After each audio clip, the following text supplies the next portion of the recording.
Everyone, welcome back to another Q&A. We're here with Murray.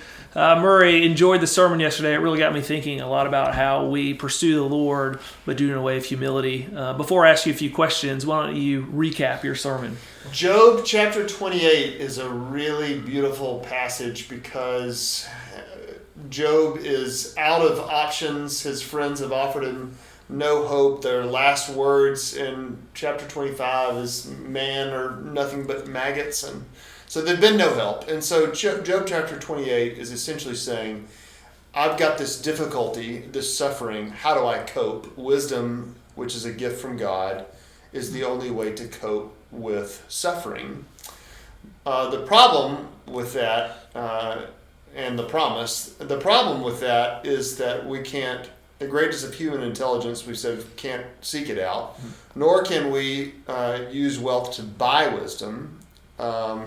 Wisdom is something that is a gift from God, and we define it as skill in the art of godly living.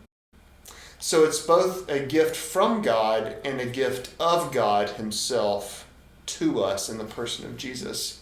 That if you sort of think about a long obedience in the same direction as Jesus walks with us over our life, he creates in us and through us wisdom to navigate the difficulties of this life.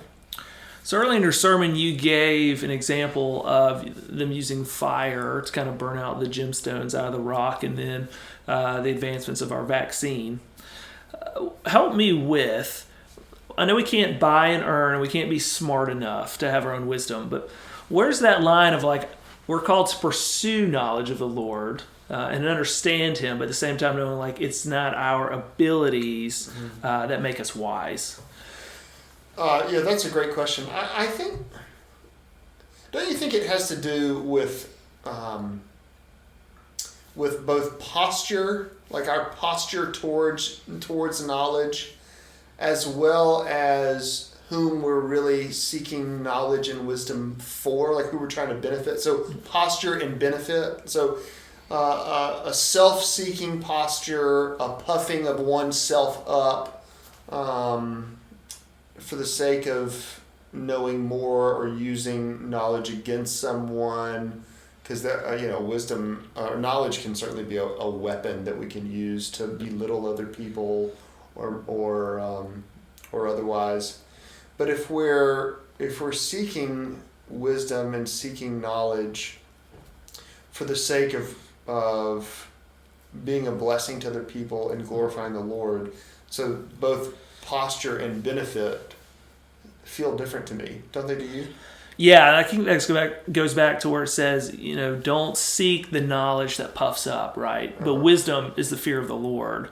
And so why don't you help with unpacking more of how wisdom makes us fear the Lord when it's a true godly wisdom?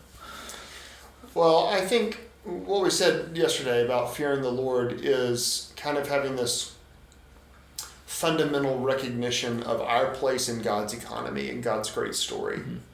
That God, we don't have his vantage point, don't need his vantage point, aren't offered his vantage point. We're not God, right? And so knowing that we're not God causes us to live in holy reverence before him. I feel like I forgot the back half of your question. The back half of your question was something about it really how that wisdom makes us fear the Lord. Oh, right. And so I think the more we have a right perspective about who we are in God's economy, the more we naturally find ourselves in right reverence toward him. Yeah, that makes sense. Yeah. Well, thank you for your word on Sunday. Thank you for listening to these Q&As. Like always, if you have a question about a sermon or a topic that you'd like for us to discuss, we'd love to hear from you.